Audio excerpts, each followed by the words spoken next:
Regresamos al rumbo de la mañana, que es el rumbo del país. Son las 9:03.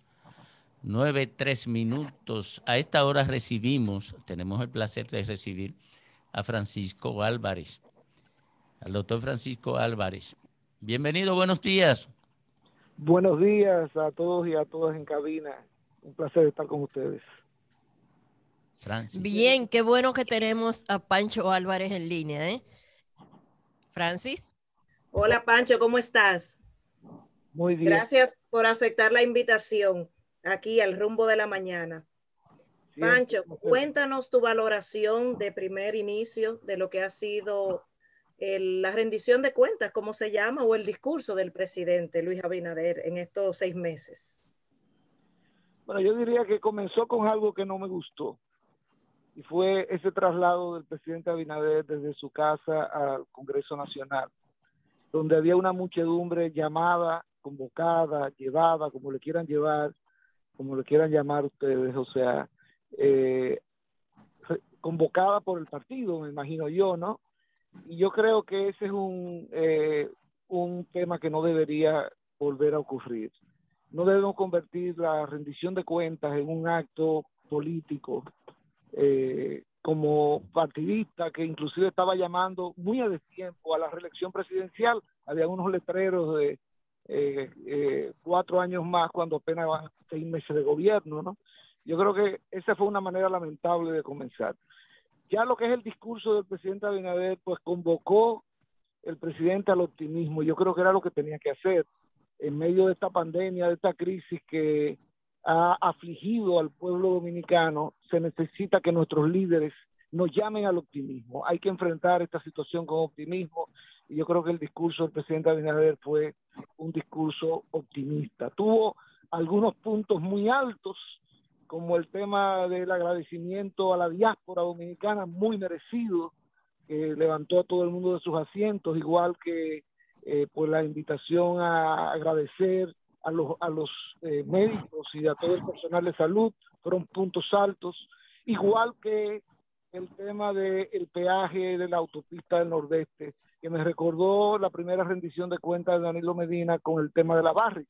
Yo creo que logró el presidente Abinader el mismo efecto que logró el presidente Medina en aquella ocasión, de unir a la gente en torno a un tema. Yo no creo que haya en este momento ningún partido político que esté en desacuerdo con lo que expresó el presidente Abinader de la necesidad de revisar ese contrato de peaje de la autopista del Nordeste. Así es, mi querido don Fafa. Además de tu valoración sobre el discurso, yo quiero oír tu opinión sobre el problema de fondo, de que se ha hecho un conjunto de ofertas y la gente se pregunta de dónde se van a financiar. ¿Cómo tú concibes ese problema? Mira, yo creo que hay una tradición en la República Dominicana que también tenemos que cortar, porque las tradiciones cuando son buenas hay que repetirlas, pero cuando son malas hay que cortarlas. Y es que el discurso de rendición de cuentas, que permite, si usted va al texto constitucional, permite al presidente referirse a la situación futura, del año en curso, y por eso él puede hablar de obras que va a hacer. Sin embargo, se supone que el principal objetivo del discurso, como lo dice su nombre, es de rendición de cuentas de lo que se ha hecho hasta ese momento. Y entonces, todos los presidentes que han pasado por allí le han dado mucho más énfasis a lo que van a hacer que a lo que han hecho.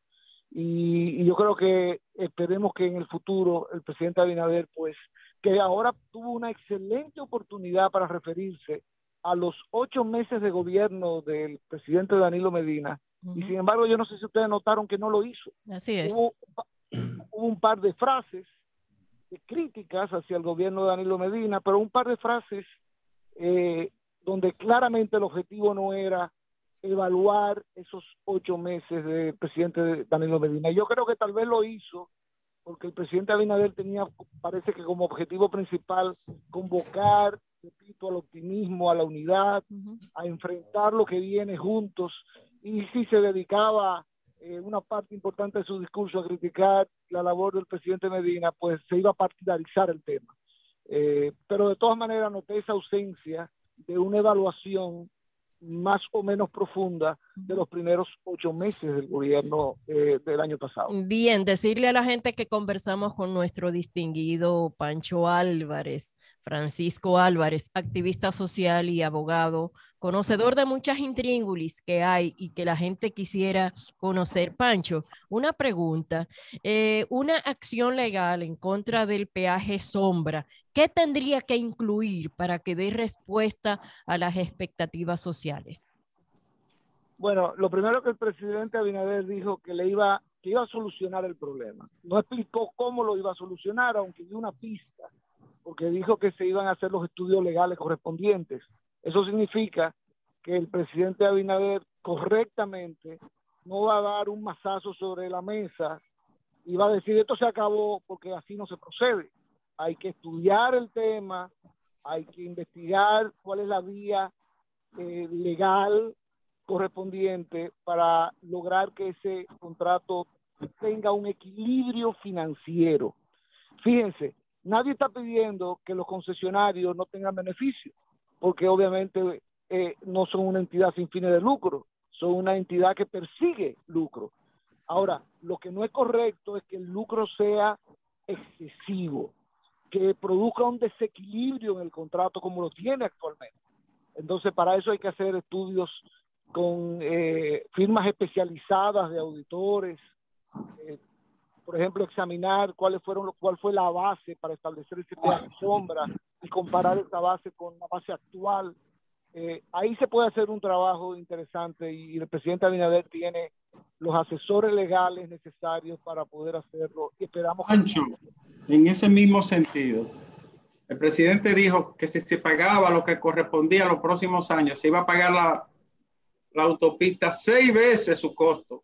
Eso es una lesión, eso es un vicio de cualquier contrato en materia de consentimiento, Pancho. Yo no creo que haya una sede en el mundo que declare bueno y válido un contrato tan lesivo al interés de un país como ese, donde tú tengas que pagar y completarle de una manera verdaderamente ominosa una rentabilidad que está expuesta a tal azar. Ahí hay, además de responsabilidad de quienes lo firmaron, como tú señalas, tiene un nivel de lesión tremendo para el interés del país. Sí, pero la lesión como figura que vicia el consentimiento tiene muchas restricciones, Ricardo, y yo creo que la vía más correcta es irse por la de restaurar el equilibrio financiero del contrato, porque al fin de cuentas, si de repente los concesionarios están obteniendo una ganancia que es razonable, nadie se va a quejar si es razonable. Lo que tú acabas de decir, citando al presidente Abinader con respecto a cuántas veces se va a pagar la obra, lo que demuestra es que están obteniendo una ganancia que es completamente irrazonable. Y eso se puede trabajar, pero recordemos algo, cuando tú vas a arbitraje hay que tener mucho cuidado, porque, ¿qué te digo? Ustedes dirán, tú estás comparando desfavorablemente un tribunal arbitral de un tribunal judicial. Bueno, el tribunal judicial tiene cientos de casos que conocer, un tribunal en particular, un juez en particular, mientras que el tribunal arbitral está dedicado a ese caso. Y el nivel de detalle con que se manejan los casos a nivel arbitral, pues obligan a ser muy cuidadoso a la hora de determinar un contrato, porque te puede salir mucho más cara al asalto efectivo, y el Estado Dominicano ya ha sufrido desde la época de Jorge Blanco. Ustedes se recuerdan el caso de Ilcantrovas. Estoy hablando del gobierno de Jorge Blanco con Emanuel Esquea como consultor jurídico del Poder Ejecutivo. El Estado Dominicano decidió no ir al arbitraje en ese conflicto que tenía con esa empresa dominico-mexicana, Ilcantrovas. ¿Y qué pasó? Pues se celebró como quiera el arbitraje y se condenó al Estado Dominicano. Y así han habido otros arbitrajes donde el Estado Dominicano no le ha ido bien. En consecuencia, hay que ser muy, pero muy cuidadoso. Ahora, con las cifras que dio el presidente Abinader, no hay ninguna duda que ese contrato no tiene un equilibrio razonable, y yo creo que por ahí se puede impugnar y lograr resultados pues que sean que eviten el enojo, la indignación que producen los datos que se entregan a la sociedad en el día de hoy. Es que imagínate, 26.835 millones y para este 2021 estaríamos hablando de 7.000 millones. Un contrato, oye, fuerte. Pancho, son cifras. adelante. Dinos, Pancho. Parece que este contrato es solo una muestra del descalabro, el descaro con la que se han manejado las finanzas públicas. Pancho, lo tenemos todavía. ¿Tenemos a Pancho? No. Sí. Yo dudo que esa concesión. Sí, está en el aire. Pancho está en el aire. Un segundito. Adelante. Pancho, el Ministerio Público ha estado actuando con un nivel de independencia que nos llena de esperanza. ¿Cómo tú evalúas la velocidad con que está presentando resultados? Oh, muy razonable. Es razonable. Muy razonable. Mira, yo he manejado casos muy complejos, donde me ha tomado a veces un año, año y medio, preparar el caso para poder ser sometido a los tribunales. Cuando tú vas deprisa en la fase de investigación, usualmente se cometen errores que después se pagan muy caros en el tribunal. Entonces, cuando dicen, bueno, pero que van 6 meses, yo le puedo decir, hay casos que yo he manejado que me he tomado un año para preparar.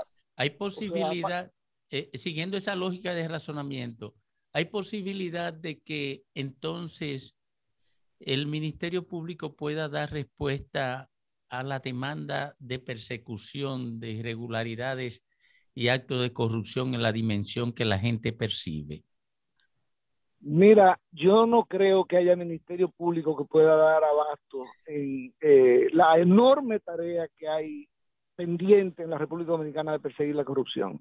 Es un tema de limitación y yo creo que el Ministerio Público va a tener que ser selectivo. Y esa palabra a veces ofende y a veces genera escándalo, como un ministerio público selectivo. Pero claro, si usted no puede enfrentarlo todos los casos, usted tiene que elegir cuáles casos le conviene a la sociedad como un ejemplo para evitar actos corruptos en el futuro. Yo no creo que el Ministerio Público tenga la capacidad de manejar todos los casos de corrupción que existen. Esa es la opinión que tengo. Pancho, y si es selectivo, ¿no hay una impunidad selectiva también? Bueno, es que cuando uno no puede perseguir todos los casos, siempre va a quedar un grupo de casos que no se van a poder conocer. Yo quiero poner un ejemplo. Los casos de fraudes bancarios del año 2003 sentaron un precedente que de alguna manera rectificó al sistema financiero de la República Dominicana. Y los casos de corrupción en el sistema financiero han sido menores y menos escandalosos, obviamente, que aquellos, porque se le puso una vacuna, y la vacuna fue una sentencia que mandó a prisión a un grupo de banqueros, ¿no? Pues esa vacuna hay que ponerla, pero no todo el mundo se puede poner la vacuna. O sea, entonces se va a vacunar contra la corrupción y lo tiene que hacer el Ministerio Público. ¿Va a vacunar al 100%? Yo insisto, es un tema de realidad material. Francisco. El Ministerio Público no tiene todos los recursos para enfrentar todos los casos de corrupción al mismo tiempo. Francisco, justamente en ese marco entonces de selectividad, desde tu punto de vista, ¿cuáles serían los casos primarios? ¿Por dónde arrancar o por dónde continuar en este cronograma de trabajo del Ministerio Público frente a la corrupción? Bueno, es obvio que serían aquellos casos más groseros, vamos a decirlo de esa manera, ¿no? Aquellos casos que pueden marcar además un elemento importante en la prevención de la corrupción. Porque después que usted ve que determinadas personas caen presas cuando antes no lo hacían, pues entonces los corruptos se tienen que limitar.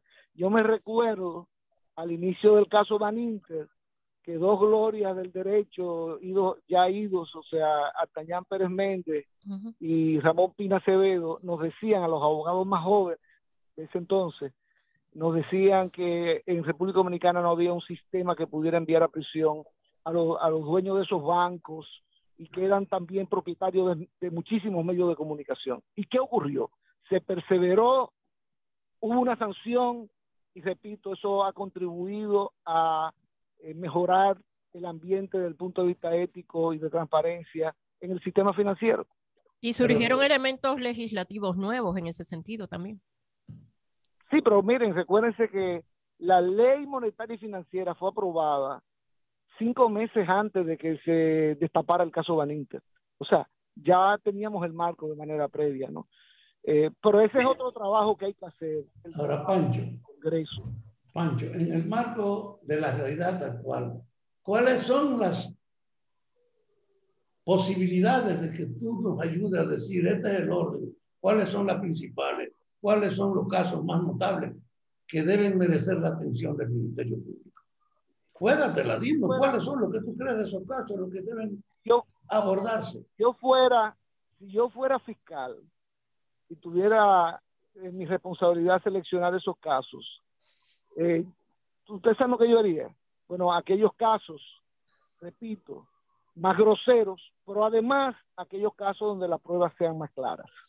Porque tú no haces nada llevando a un tribunal un caso que todo el mundo sabe que hay corrupción ahí, pero tú no tienes la prueba.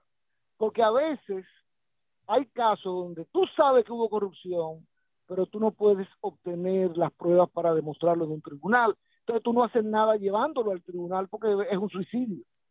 Entonces todo depende del rumbo de la investigación.